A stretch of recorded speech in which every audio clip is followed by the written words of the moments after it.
People of Earth, comic book community, what is going on? Welcome back to the Flash by Night channel. However, we will interrupt our regularly scheduled re-up for some special programming, aka I did make it to my shop on Wednesday. I'm going to try to make it there either Thursday or Friday, but I didn't make it to my shop Wednesday, so we're going to do something different.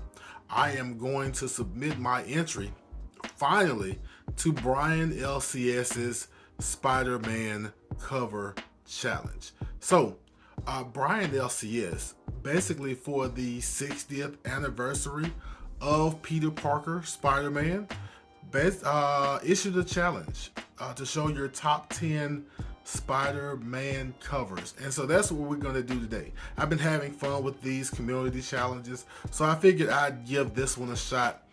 I'm actually surprised I had more Spider-Man than I thought I did. I'm not a regular Peter Parker Spider-Man reader, but I do have some things around, and we're going to show them off. So first up, we're going to start with 3 honorable mention books.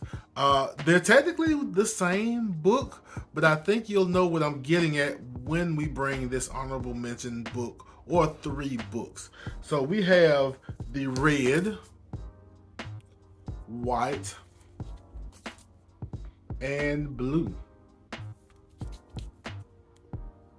of Amazing Spider-Man issue number 55 from the Nick Spencer run.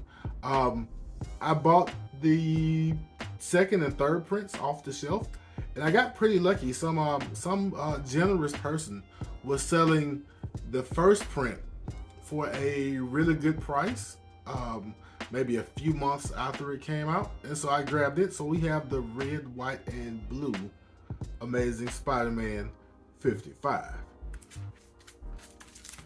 So that was our honorable mention. So we're going to get started with my first book, which is my oldest Amazing Spider-Man title, which is Amazing Spider-Man issue 113. As I said, I don't have a lot of Amazing Spider-Man. I think this and maybe 2 more other books are the only 2 I have in the hundreds. But if I'm not mistaken, this may be the first appearance of Hammerhead. I forget, but I do like this kind of black and white Spider-Man and Doc Ock fight going on inside of the mask. That's really interesting. Next book up is a cover I think we all recognize. Ooh, but wait, there's more. So, Marvel Tales, what is this, issue number 170? So Marvel Tales 170 was one of my first big spec bust. Like I saw this in a bin for I think $3 or $4, and it was kind of like my first Justice League book that I grabbed, which was a Loot Crate reprint. So I knew I'd seen this cover somewhere, and I knew I should grab it. I didn't know exactly where I saw it at, but then I looked it up later, and then I looked up the Marvel Tales version, and I'm still glad I have it, but it is not. What is it, first Gwen Stacy, I think, and maybe first, not Norman Osborn, Harry Osborn. I think it's the first Gwen and Harry, I think.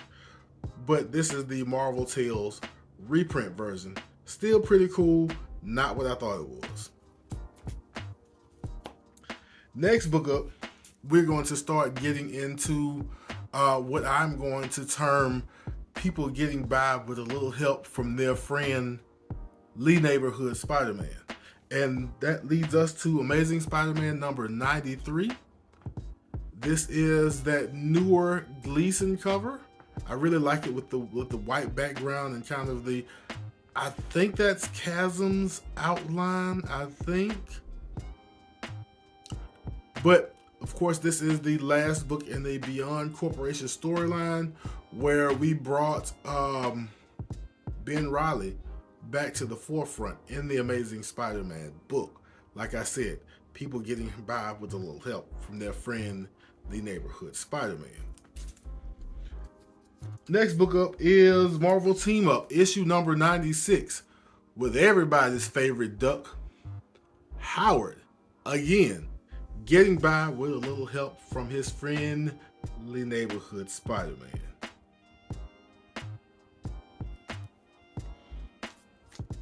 Next book up on the docket is going to start a run. And when I say run, I mean we got a version of a certain team up for the next 3 or 4 books, because you guys know how I am. You know what I like. He's always in the background somewhere. So we have the variant version of Arachnite, issue number 1 from the Infinity War story. For those that didn't read Infinity Wars, A, Gamora assumes some other identity, chops Thanos' head off, and B, I believe, if I remember right, she had the gauntlet and the stones, maybe. Either way, she was able to bend reality, basically bend the world in half and mash everybody up. And we ended up with a mashup of Spider-Man and Moon Knight, who was dubbed Arachnite. And why did I say that we're gonna start a run? Because next up I have Moon Knight issue number 7. With Moon Knight getting by with a little help from his friend, the neighborhood Spider-Man. Except he really didn't want to deal with Spider-Man's stuff in this issue. Spider-Man kind of stopped him from doing additional harm to a person in the alley, and he kind of sent Spider-Man back on his way. But the guy at least survived, so I guess that's something. Next book up, Ultimate Spider-Man issue number 80, which is the second appearance and first cover appearance of the Ultimate Universe Moon Knight. Now, I do have a few copies of issue number 79, which is the first appearance of the Ultimate Universe Moon Knight, but truth be told, I can't stand that cover. I have it because it is what it is, but I really don't like the cover. But this cover number 80 takes the cake.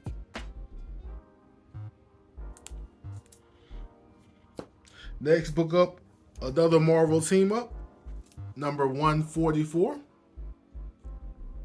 Spider-Man and Moon Knight at it again. Like Spidey and Moon Knight, to be such polar opposites almost, cross paths a lot. Like he teams up with Spidey, maybe because Marvel uses Spidey to kind of, you know, rising tide lifts all ships. Is that how the saying goes? So yeah, Spider-Man, Moon Knight, Marvel team up. There we go. Next book up, again, Spectacular Spider-Man issue number 22, which I think is the first time that Spidey and Moon Knight meet, and I feel like this kind of thrust Moon Knight into the greater Marvel universe.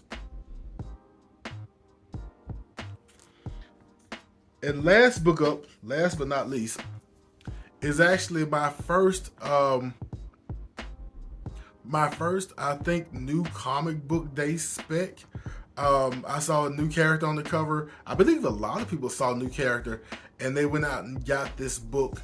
And so it wasn't great spec at all, but it was a fairly surprising story to read. I'm glad that I picked this book up pretty much by accident. So we have Friendly Neighborhood Spider-Man number 6. And no, you cannot find what is El Muerto in this book. That's not the Friendly Neighborhood Spider-Man 6 you're looking for. This is the first appearance of Spider-Bite.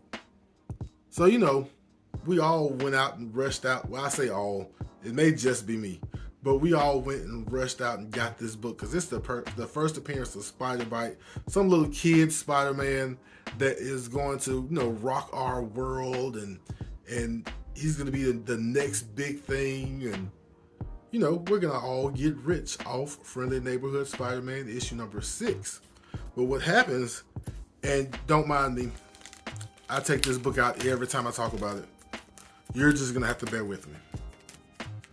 We find out that Spider-Bite is not some new character, some powerful Spider-Man character, but Spider-Bite is actually a kid who is terminally ill, who Spider-Man spent the day with. Now, it looked like a crazy story to start off with. They were fighting the Sinister Six, and then the Sinister Six turned into the Sinister 60, and that's when the story kind of got off the rails. And a few pages later, you find out that Spider-Man is not running around with a young sidekick. He is actually in the hospital, basically spending the day with a kid, having adventures in his room. And while this is not the first appearance of a new character in Spider-Man, this was the first time I knew the Peter Parker Spider-Man that everybody else rushes out to grab books for, while this character has endured for almost 900 issues now, plus your Spectaculars and Web-Ofs and all of these other Spider-Man books. This book right here introduced me to Peter Parker. And that is my last book for the Brian LCS Spider-Man cover challenge. If you want to participate, all you have to do is find you 10 Spider-Man covers and let it rip. If I can find 10 Spider-Man covers, I'm pretty sure you can find 10 Spider-Man covers. So let us have it. But I hope you enjoyed yourself.